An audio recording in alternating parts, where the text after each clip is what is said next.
Loué et remercié soit le Seigneur également pour le privilège d'être ici. Nous avons entendu une parole merveilleuse. Nous l'avons tous lue.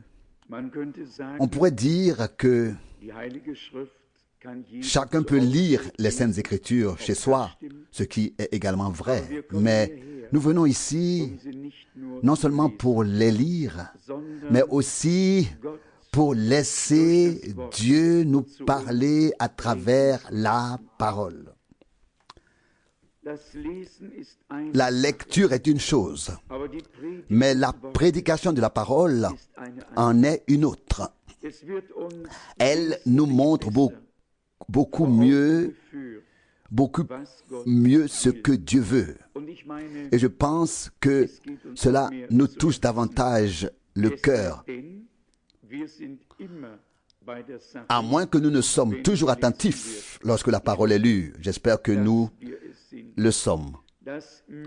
Le signe qui permet de reconnaître si un homme est de Dieu ou non, s'il est de la vérité ou non, réside dans le fait qu'il accueille la parole et est prêt à la mettre en pratique, ou bien qu'il y a en lui une résistance intérieure et aucune disposition à faire ce que dit la parole de Dieu. Il est écrit, ne soyez pas seulement des auditeurs, mais des gens qui mettent la parole de Dieu en pratique. Jacques 1, 22, et il est écrit à propos de notre Seigneur, il se mit à faire. Donc, il se mit à faire les deux, à faire et à enseigner. Non pas seulement enseigner et faire, mais plutôt faire d'abord et ensuite enseigner. Qui sait où cela se trouve? C'est écrit ainsi dans la Bible? Oui, dans Actes des Apôtres chapitre 1. Je regarde tout le temps là-dessus, et juste parce que c'est formulé différemment dans la Bible de Luther, j'ai pensé que ce n'était pas ça. Actes des Apôtres, chapitre 1, verset 1. Cher Théophile, j'ai rédigé mon premier récit sur tout ce que Jésus a fait et enseigné depuis le début. Et non pas qu'il y ait encore une autre parole, un autre passage. Frère Frousse, qu'en dis-tu? Est-ce possible? Est-ce écrit ainsi dans la Bible de Luther? Alors, nous n'avons donc pas voulu le lire directement à cause de la traduction, même si je regardais ça ici. Mais ici, le Seigneur a en effet commencé par agir, puis par enseigner ensuite. Et nous avons très souvent beaucoup de mal. Nous enseignons beaucoup et agissons peu. Pour lui, avec lui, c'était exactement l'inverse. Il a commencé par agir et enseigner. Que Dieu nous accorde cela aussi par sa grâce. Ne pas seulement prêcher, mais mettre d'abord la parole de Dieu en pratique. Je voudrais d'abord savoir s'il y a des questions auxquelles nous pouvons répondre. Ou si quelqu'un a un témoignage, si le cœur de quelqu'un brûle, et si vous souhaitez dire quelque chose. Vous savez, le mercredi soir, nous sommes entre nous. Chacun peut se sentir libre. Il n'est même pas nécessaire que tout le monde vienne devant. Certains ont peur de venir devant car tout le monde les regarde. Ensuite, alors, n'est-ce pas, on peut aussi rester debout, se tourner vers l'assemblée et dire quelque chose comme cela a déjà été souligné. Nous sommes entre nous. Tout d'abord, qui a une question? Puis-je voir cela? Oui, s'il vous plaît. Merci, merci. Oui, c'est une question très difficile, mais je vais essayer d'y répondre à l'aide de passages de la Bible. Et pour cela, il est nécessaire que nous connaissions certains termes. Par exemple, le mot hébreu Messie signifie le oint.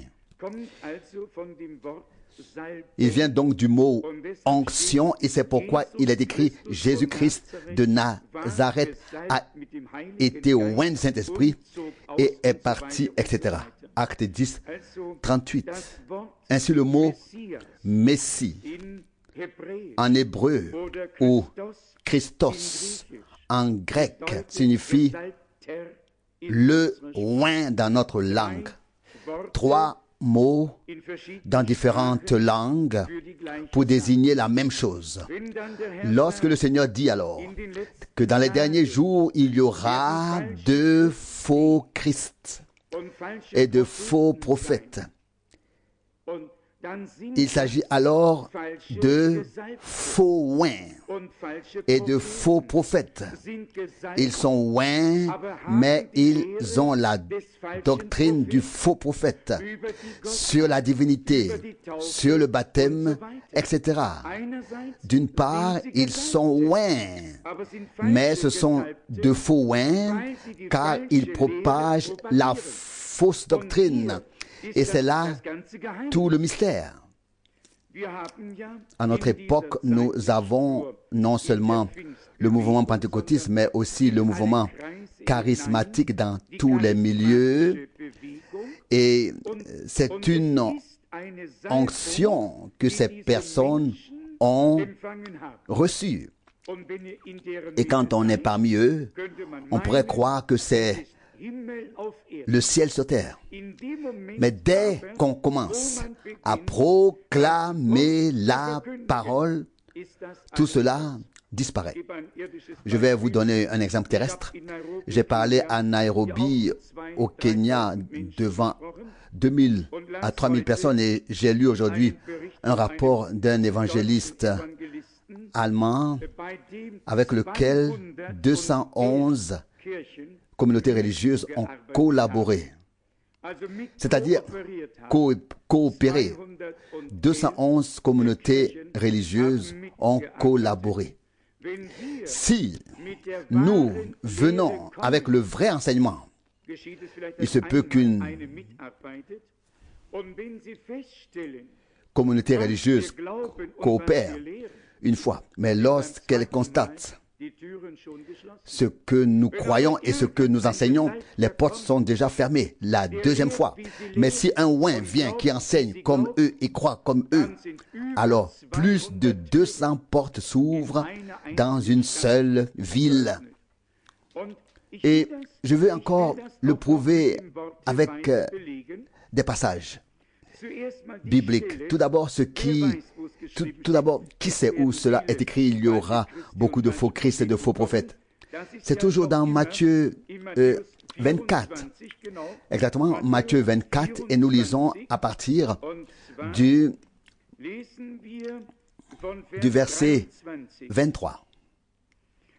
Si quelqu'un vous dit alors, voici, le Christ est ici, ou il est là-bas, c'est-à-dire loin, donc le Christ, loin, le Messie ici, entre parenthèses, vous remarquez, entre parenthèses, le Messie, où il est là-bas, ne le croyez pas, ne le croyez pas. Verset 24, car de faux Christ, de faux Messie oints, de faux oints et de faux prophètes apparaîtront et feront de grands signes et des miracles, afin de séduire, si possible, même les élus. Il s'agit donc d'une onction du Saint-Esprit, d'une proclamation de l'Évangile accompagnée de miracles et de signes, avec des démons qui sont chassés, avec des guérisons et des prophéties. Alors, je vous le lis, c'est pourquoi l'avertissement est écrit ici si clairement que si cela était possible, même les élus seraient séduits. Mais ce n'est pas possible, car les élus ont été reconnus et connus par Dieu et ont eux-mêmes reconnu et connu Dieu parce qu'ils sont de Dieu et sont en Dieu, parce qu'ils sont de la vérité et sont dans la vérité, parce qu'ils sont nés de l'Esprit et sont dans l'esprit. C'est là la différence. Car, voyez, vous, dans Matthieu chapitre 7, où il est question de la fin, il est dit, Matthieu 7, verset 21, ce ne sont pas tous ceux qui me disent Seigneur, Seigneur, qui entreront dans le royaume des cieux. Et dois-je vous dire que le slogan de tout le mouvement charismatique est Jésus est Seigneur. Jésus est Seigneur. Vous pouvez lire les banderoles partout. Et si vous allez voir les mêmes personnes qui ont sur leur banderole Jésus est Seigneur, et que vous leur dites, croyez-vous aussi qu'il est en tant que Seigneur Dieu? Alors, il se passe quelque chose. Alors l'agitation est grande. On prend un slogan et on se l'approprie sans dire ce que Paul a dit lorsqu'il a exprimé dans 1 Corinthiens 12. Personne ne peut dire que Jésus est le Seigneur si ce n'est par le Saint-Esprit. 1 Corinthiens 12, verset 3. Mais maintenant, le pape dit Jésus est Seigneur. Tout le monde ils disent Jésus est le Seigneur et Jésus est Seigneur. Mais qu'entendent-ils par là? Parce que Paul voulait dire.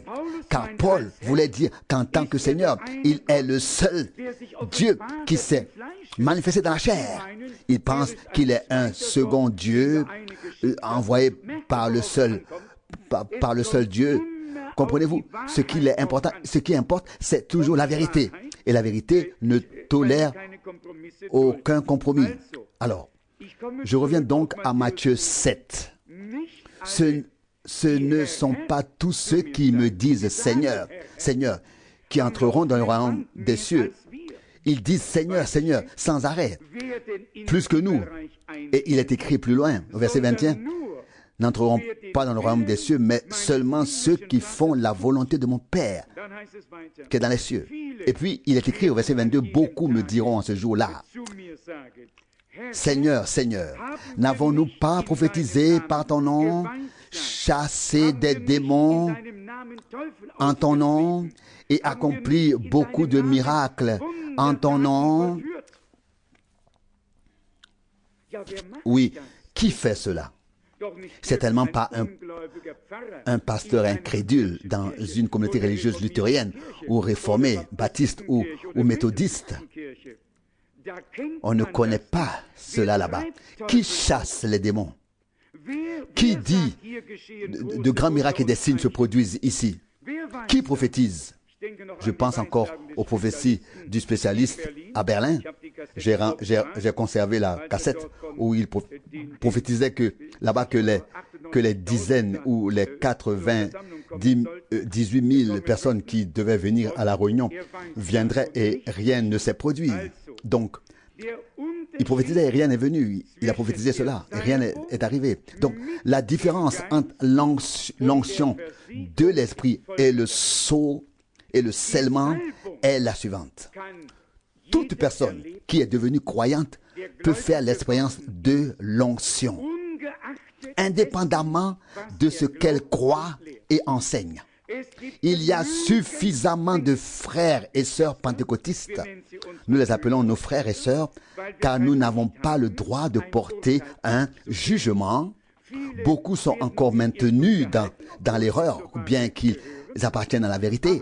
Mais des millions de frères et sœurs dans le mouvement pentecôtiste ont fait l'expérience d'un véritable baptême du Saint-Esprit, mais ont été maintenus dans la fausse doctrine, dans le faux enseignement par les faux prophètes et les faux enseignants. Et il y a quelques jours, j'ai lu dans une prédication de frère Branham qu'il avait tenu une réunion, peut-être même à Chicago, probablement, la réunion de prédicateurs à Chicago. Et les prédicateurs étaient tellement émus et touchés que beaucoup voulaient venir à Jeffersonville pour être baptisés au nom du Seigneur Jésus-Christ. Et puis l'un d'eux a dit, attendez un instant, nous voulons écouter ce que l'Esprit de Dieu va nous dire. Et puis, ils se sont réunis pour prier. L'un d'eux a parlé en langue et a dit, j'aurais aimé la porter ce soir. Cette cassette, elle est sur mon bureau. Quelque chose comme cela à peu près. Tenez bon à restez attaché à ce que vous avez reçu. C'est ainsi, l'avez-vous lu? À peu près. Vous connaissez la prédication, Et frère Branham est tellement indigné. Ici, l'homme parle en langue. Et dit ensuite, ainsi parle le Seigneur, tenez bon, restez attachés à ce que vous avez. Et aucun de ceux qui ont été convaincus par la parole de se faire baptiser bibliquement n'est venu se faire baptiser bibliquement parce qu'un faux oin s'est levé et a menti et trompé le peuple.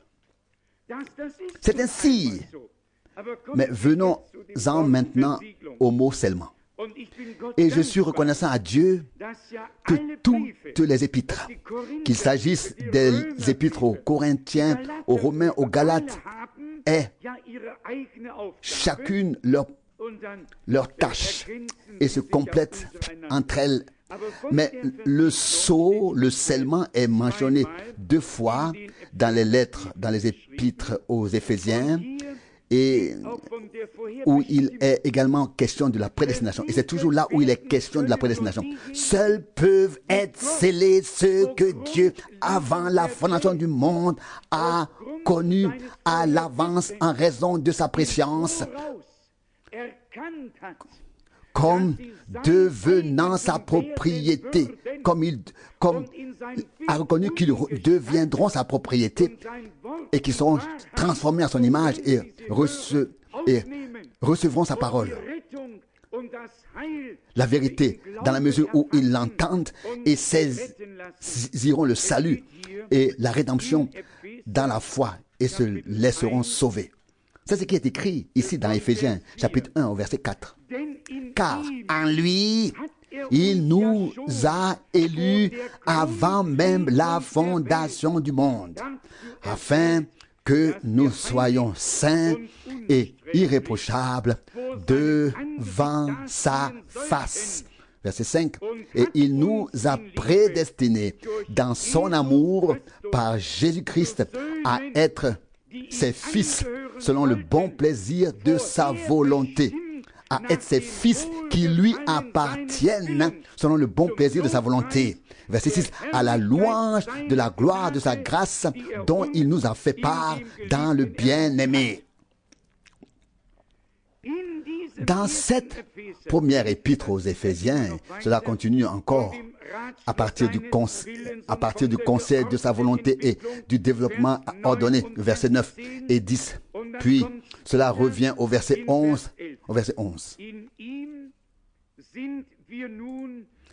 En lui, nous sommes devenus participants de la possession promise du salut, après avoir été prédestinés à cela, selon le dessein de celui qui accomplit tout selon le conseil de sa volonté. Amen. C'est tout à fait formidable. Un homme qui a été vu à l'avance par Dieu, c'est-à-dire que le Dieu omniscient est amour. Et son amour l'a poussé vers tous les hommes. Comme il est omniscient et qu'il peut savoir toutes choses à l'avance, il pouvait savoir à l'avance que tous les hommes ne viendraient pas à lui. C'est pourquoi il a vu d'avance ceux qui viendraient à lui et les a destinés en avance à voir sa gloire. Écoutez maintenant ce qui est écrit ici. Ce sont les hommes dont il est question ou en rapport avec lesquels il est question dans le passage du scellement. Je continue la lecture d'Éphésiens 1 au verset 13 maintenant. En lui, vous aussi, après avoir entendu la parole de vérité, l'évangile de votre salut. Et après avoir cru, vous avez été scellés du Saint-Esprit qui avait été promis. Quand est-ce que le sceau est-il apposé? Quand est-ce que le scellement a lieu? C'est seulement après avoir entendu la parole de la vérité. L'évangile tel qu'il est vrai et non dénaturé et mélangé. Et après avoir accepté le salut par la foi en Jésus-Christ. C'est seulement après cela qu'on a été scellé du Saint-Esprit promis. Pour certains, le baptême du Saint-Esprit est seulement une onction, un revêtement avec la puissance d'en haut.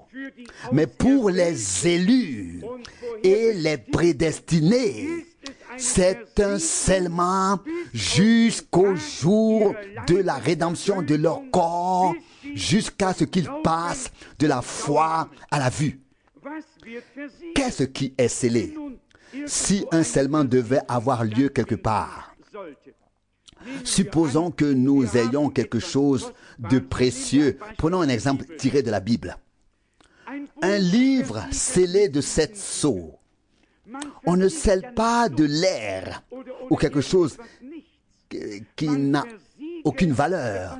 On scelle quelque chose de précieux. Dans l'Ancien Testament, on avait déjà une bague,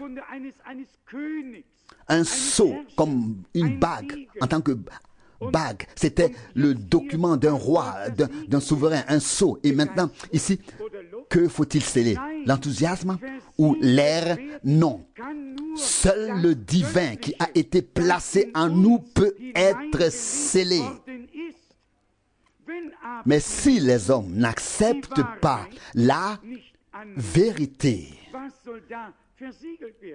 que faut-il sceller là? Il n'y a rien qui puisse être scellé. C'est pourquoi la Bible ne parle du scellement qu'à certains endroits, notamment ici et dans Éphésiens, le chapitre 4 au verset 30. Il est dit ici, Éphésiens 4, verset 30, « N'attristez pas le Saint-Esprit de Dieu, avec lequel vous avez été scellés pour le jour de la rédemption. » Il est dit ici que toute amertume, toute colère, toute rancœur, toute clameur, etc. doivent être éliminées de vous. Et cela nous amène au chapitre 5, qui s'adresse maintenant à nous les vrais croyants. Suivez donc l'exemple de Dieu.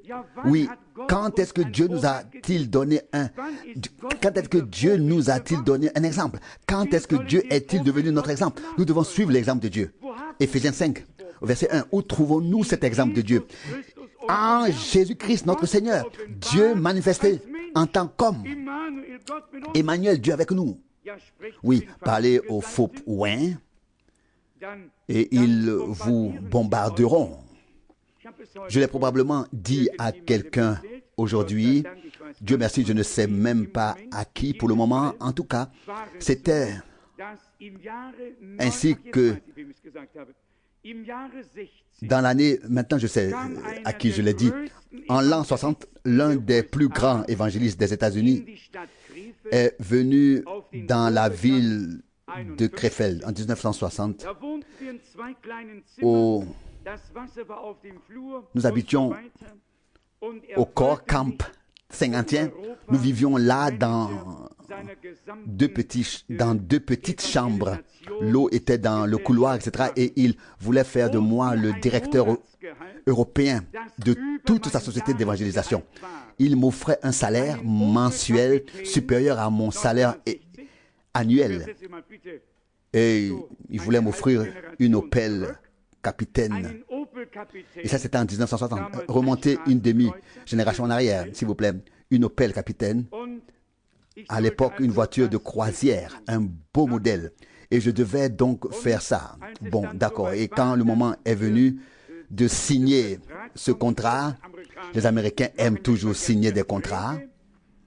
Nous avons fait un beau voyage dans cette Opel Capitaine jusqu'à Cologne, dans l'un des restaurants les plus chers près de la gare. et on m'a présenté les choses de manière attrayante. Et soudain, quelque chose au plus profond de moi m'a rappelé que je devais être honnête et sincère. À l'époque, nous étions tous pauvres. Vous le savez, nous n'étions pas comme vous qui venez ici aujourd'hui. À la Réunion, nous étions vraiment très mal lotis. À l'époque, ici dans cette région, en 1960, le mètre carré de terrain coûtait 2, 3 ou 4 marks allemands. Je n'avais pas 1000 marks pour acheter 300 mètres carrés. C'était comme ça. Mais pour vous montrer que le diable peut venir et vous offrir les richesses de ce monde, soudain, quelque chose me met en garde, mais si fortement. Je dois simplement dire, frère tel et tel, je ne veux pas te cacher que je reçois les bandes magnétiques de frère Branham. Oui, je ne pouvais pas aller plus loin que ça. Et il a explosé et s'est mis à crier. Oh, avec son enseignement sur Dieu et le baptême, il a déjà causé tant de mal partout. Et le contrat a alors pris fin. Il n'a pas été conclu. Simplement parce que j'étais suffisamment sincère et que je ne regardais pas l'argent, la position élevée, mais que je voulais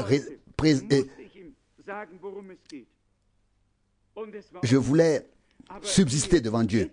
J'ai dû lui dire de quoi il s'agissait pour moi. Et c'était fini. Mais avant l'apparition des évangélistes actuels, il était l'un des premiers à s'adresser aussi bien à 100 000 personnes qu'à une seule, à 10 ou à 100. Ouais, mais faux dans leur enseignement, faux dans leur jugement des choses. Ils ne reconnaissent pas l'époque dans laquelle nous vivons. Comprenez-vous de quoi il s'agit? Et cela n'a pas pris longtemps. La femme de cet évangéliste a publié une brochure sur la façon dont Dieu a béni les femmes et les a établies dans l'Église pour un grand et immense ministère. Qu'était-ce donc? L'onction est là. Pensez à cela. Et nous ne jugeons pas aujourd'hui, mais c'est de l'histoire contemporaine. Cela se passe sous nos yeux. Le grand évangéliste qui avait 65 personnes, l'une des plus petites assemblées à Holiness Church, à Tulsa, Oklahoma, vient parce qu'il est lui-même mourant, atteint de tuberculose, à une réunion de frères Branham et est guéri. Et beaucoup ont été guéris. Et puis il a commencé son ministère. Et il se vante. Je suis le seul de tous, à avoir gagné non seulement des millions, mais plus d'1 milliard de dollars. Et il dit, le Seigneur vient bientôt. Il construit une immense université en marbre, etc. Et un immense hôpital, bien que la ville de tout ça ait dit. J'ai lu l'article en entier, même des critiques incrédules dans des magazines comme Time et Life, etc. ont secoué la tête. Oui, ils sont loin. Et cet homme qui était si loin et qui priait pour les malades et rapportait de nombreux miracles et signes, a ensuite construit lui-même un hôtel et est passé de l'église de l'assemblée pentecôtiste à l'assemblée méthodiste. Et puis c'était fini. Ce n'est pas l'onction qui compte, mais le scellement. Et là où le scellement doit être fait, doit être apposé, le sceau, il doit y avoir un contenu précieux qui peut être ensuite scellé. Et là où il n'y a pas de contenu, tu peux laisser la porte ouverte. Que pourrait-on voler? Que pourrait-on bien détruire? Non, la situation est très claire. Et tout s'imbrique parfaitement. Parole, esprit et sang. Celui qui croit au salut par le sang de l'agneau doit aussi croire à la parole afin d'être sanctifié dans la parole, car sans sanctification, personne ne verra Dieu. Hébreux 12, 14. Et puis, il doit aussi croire au Seigneur, comme le dit l'Écriture, à savoir qu'il est vraiment Emmanuel, Dieu, manifesté sous forme humaine. Paul écrit également aux Corinthiens. Dans 2 Corinthiens, au chapitre 1, au verset 20. 2 Corinthiens, un moment, oui, 2 Corinthiens, chapitre 1,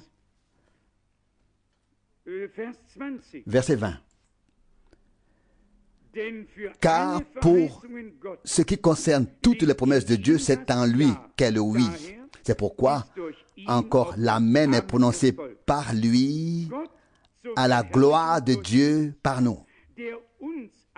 Verset 21. Mais celui qui nous a solidement fondés et nous et vous sur le Christ et qui nous a oints, c'est Dieu. Verset 22. Lui qui nous a aussi marqués de son sceau et nous a donné l'Esprit comme garantie dans nos cœurs. Remarquez-vous ici cette évolution. C'est lui qui nous a oints.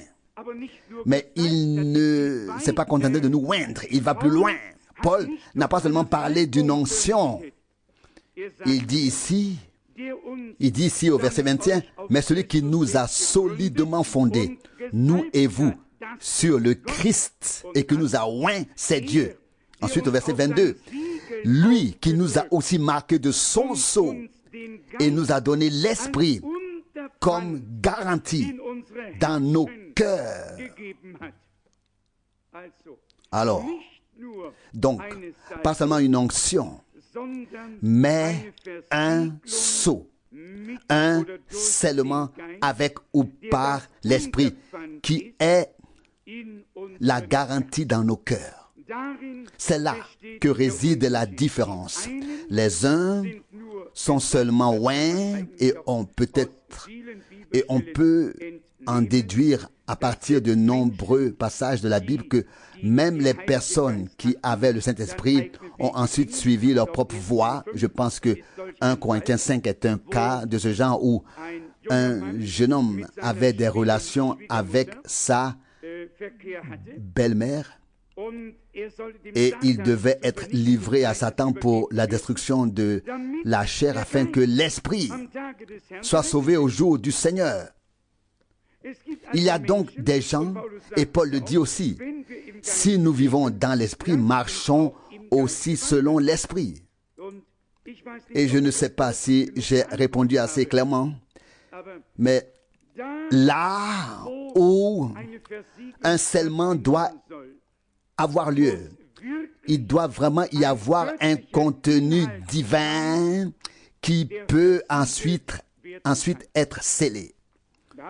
Je me souviens encore de la prédication, ainsi que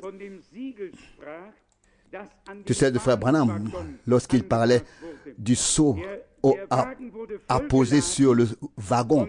Le wagon était chargé à plein, puis le sceau était apposé, scellé, et ce sceau ne pouvait être ouvert qu'à destination, pas avant. Personne ne pouvait y toucher ou y mettre la main, car il y avait un sceau. Ce n'est qu'à destination qu'il pouvait être ouvert et que son contenu pouvait être retiré. Il en sera de même pour nous. Le scellement par le Saint-Esprit que nous avons reçu est en soi le gage, la garantie, et nous sommes scellés jusqu'au jour où Jésus reviendra pour nous sortir de ces corps mortels et nous faire entrer dans l'immortalité.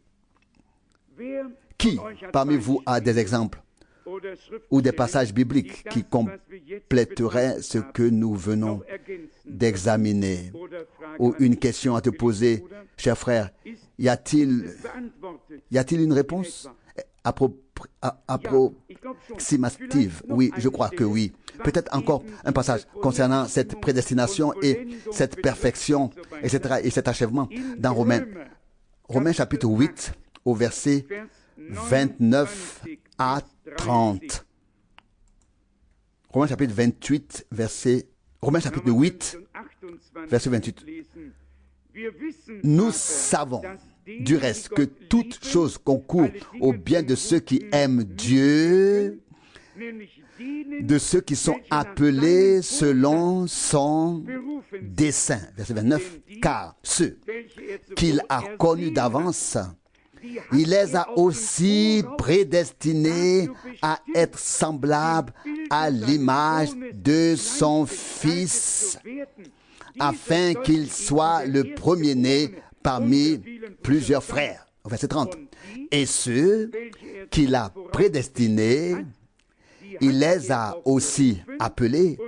Et ceux qu'il a appelés, il les a aussi justifiés. Et ceux qu'il a justifiés, il leur a aussi donné la gloire.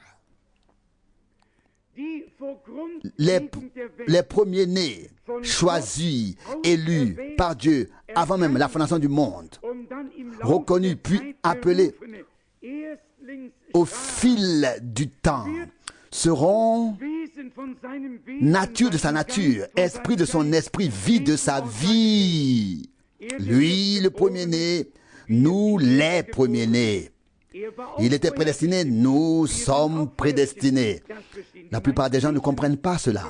Par exemple, dans l'évangile de Jean, au chapitre 17, les gens déforment la parole parce qu'ils n'avaient aucune idée de la prédestination.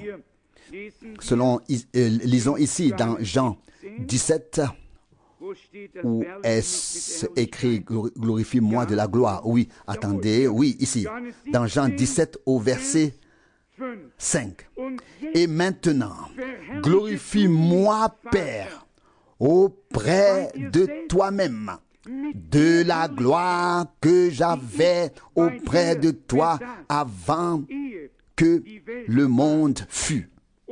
Et maintenant, les partisans de la Trinité disent, vous voyez, il avait déjà la même gloire qui était déjà là pour nous avant même la fondation du monde, comme elle était là pour le Sauveur.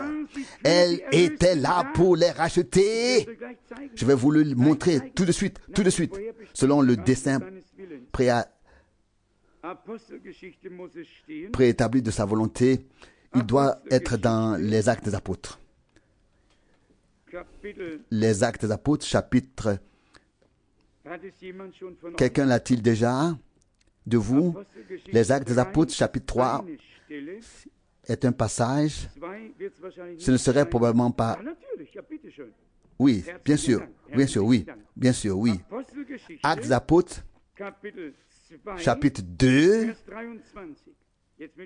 au verset 23. Merci beaucoup. Maintenant, en référence à Jésus, Acte 2, 23. Cet homme qui vous a été livré selon le dessein arrêté et la prédestination de Dieu, vous l'avez fait crucifier et mettre à mort par la main des impies. Des impies. Le Sauveur était tout aussi prédestiné que la rédemption et les sauver, car Dieu et les racheter, car Dieu savait que la chute allait se produire et c'est pourquoi il a pris des dispositions dans son plan éternel afin de pouvoir mettre à exécution son dessein de salut. Il y a aussi le passage dans le livre des Actes, chapitre 4, au verset 28, afin d'accomplir tout ce que ta main et ta volonté avaient prédestiné. Il y a donc des personnes qui ont été incluses dans le plan divin du salut qu'il a conçu avant la fondation du monde. Et Dieu a pardonné à ces personnes en Christ. Selon la parole de l'Écriture, Romains chapitre 4, verset 7, rien ne peut leur être imputé. Romains chapitre 4, verset 7. Romains chapitre 4, verset 7 et 8. Bienheureux ceux dont les transgressions de la loi ont été pardonnées et dont les péchés ont été couverts. Bienheureux l'homme à qui le Seigneur n'impute pas de péché. Il ne le peut pas. Notre condamnation pour le péché que nous avons commis a été placée sur lui, sur l'agneau de Dieu. Peut-on punir quelqu'un 2 fois pour la même chose? Probablement pas. Même si humainement quelqu'un commet une faute, il reçoit une condamnation et une fois celle-ci purgée, il est libre. Il a apporté nos maladies. Il s'est chargé de nos infirmités. Nos fautes et nos péchés ont été placés sur lui afin que nous ayons la paix et par ses meurtrissures, nous sommes guéris. Et ça, c'est le point essentiel. Pas seulement l'onction, l'onction aussi, l'onction du Saint-Esprit. Mais plus que cela, la vérité divine de la parole, la révélation de Jésus-Christ, la révélation du nom de Jésus dans toute sa signification, à savoir Yahshua. Yahvé est sauveur. C'est de là que vient le nom Yoshua. Et puis Josué. Quand on voit comment ces noms ont changé, ont été changés, je pense que les traducteurs auraient mieux fait de laisser les noms originaux tels quels. Mais ce n'est qu'une parenthèse. Il s'agit, et j'espère que c'est là la dernière réflexion et qu'elle sera comprise, de faire la distinction entre l'onction en tant que baptême du Saint-Esprit que beaucoup expérimentent. Effectivement, je l'ai même moi-même expérimenté dans la pratique dans différents pays et dans différentes assemblées où l'on s'en est vraiment tiré à bon compte vu tout ce que les gens peuvent faire. Et jusqu'à il y a quelques années, Frère Branham en parle dans une prédication. Il laissait entrer même des serpents directement sur la plateforme dans les assemblées pentecôtistes et le prédicateur devait les maîtriser pour accomplir la parole de Marc 16. Ils deviennent ce qui est écrit. Qu'est-ce qui est écrit ici?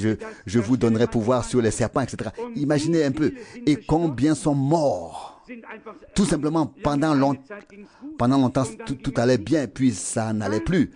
Quels sont tous les enseignements parmi ceux qui sont baptisés dans l'Esprit jusqu'à l'expiation universelle, selon laquelle même le diable deviendra croyant et sera sauvé, et ensuite il parle en langue et prophétise, pensant que Dieu a parlé à travers eux. L'épreuve doit toujours être effectuée selon la parole de Dieu. Il ne s'agit pas de savoir si des miracles et des signes se produisent, si quelqu'un prophétise, s'il chasse des démons. Et parfois, ils en font entrer plus qu'ils en chassent. Et il vaudrait mieux commencer par eux. Mais, afin que l'Écriture s'accomplisse, il devait en être ainsi à la fin des temps. Et je vous pose maintenant une question, chers frères et sœurs, et vous pouvez explorer toute l'histoire de l'Église.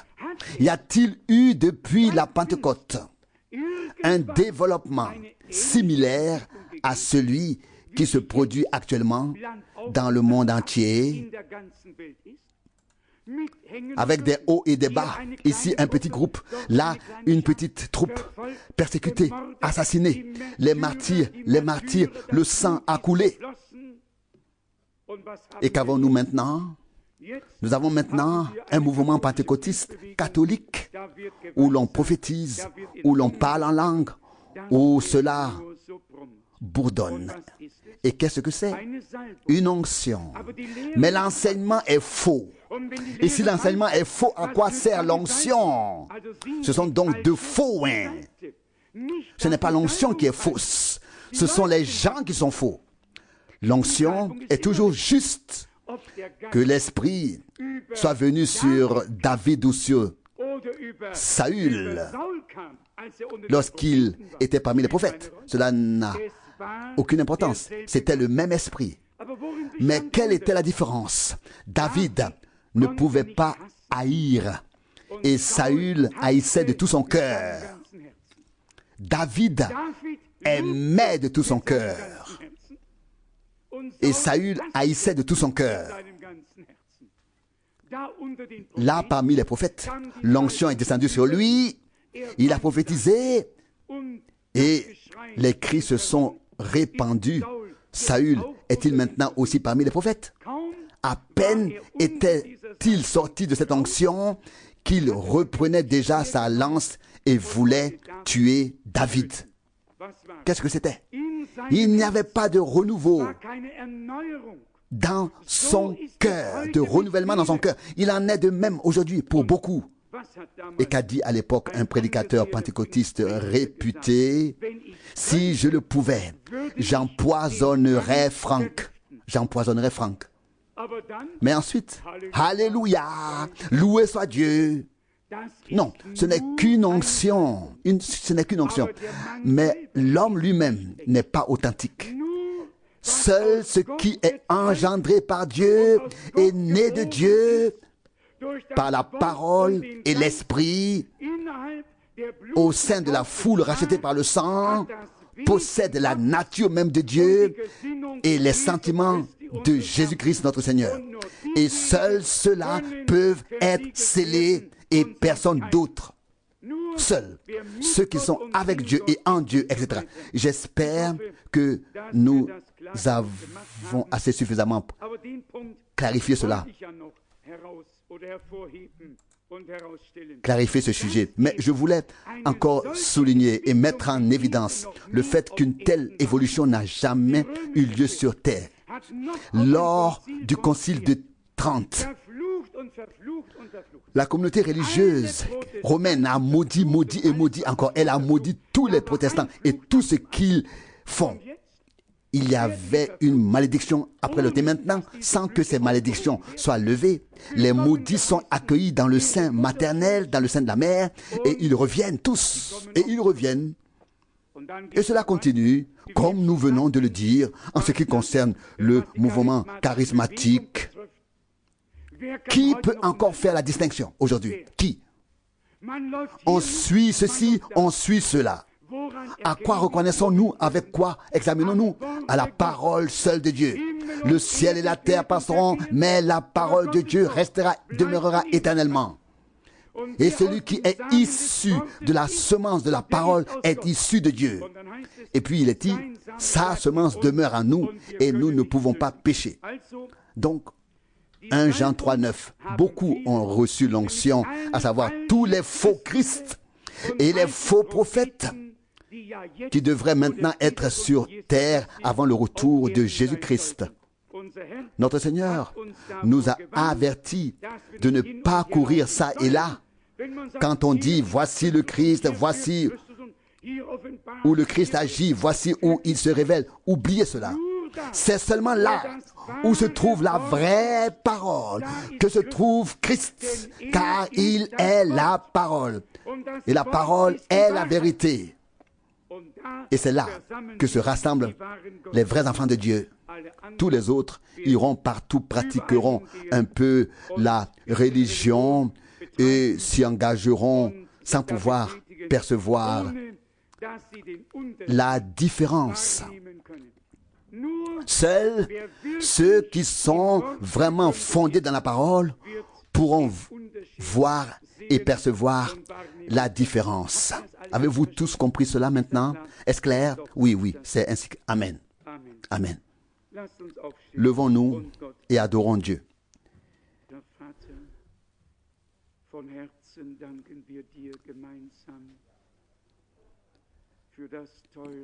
Père, nous te remercions ensemble de tout cœur pour la parole précieuse et sainte de Dieu qui a traversé toutes les tempêtes du temps, même le Moyen-Âge où sa lecture était interdite et qui a néanmoins été préservée. Seigneur bien-aimé, combien nous t'aimons, toi et ta parole. Chaque parole est précieuse. Chaque passage est clair. Nous avons reçu la Sainte Onction qui nous enseigne, qui nous révèle Christ, qui oint nos yeux pour que nous voyions, nos oreilles pour que nous entendions, nos cœurs pour que nous croyions. Merci infiniment, fidèle Sauveur, de nous permettre de croire que toutes choses ont été déjà déterminées avant même la fondation du monde par toi, le Dieu vivant, selon ta préscience et ta connaissance, selon ta volonté. Seigneur bien-aimé, nous sommes ici. Je te remercie également de m'avoir marqué de ton sceau, de m'avoir scellé du Saint-Esprit pour le jour de la rédemption. Seigneur bien-aimé, je te remercie également pour la Sainte Onction qui nous enseigne et nous conduit dans toute la vérité. Seigneur bien-aimé, pour le sang versé à Golgotha, pour tout cela, nous te rendons grâce ensemble et te prions de nous accorder le discernement entre tous les oints et tous les prophètes qui répandent l'enseignement du faux prophète et de nous permettre plutôt de reconnaître où est prêchée la vérité qui nous rend libres. Dieu fidèle soit avec nous tous et bénis-nous tous de la richesse de ta grâce au nom de Jésus. Amen.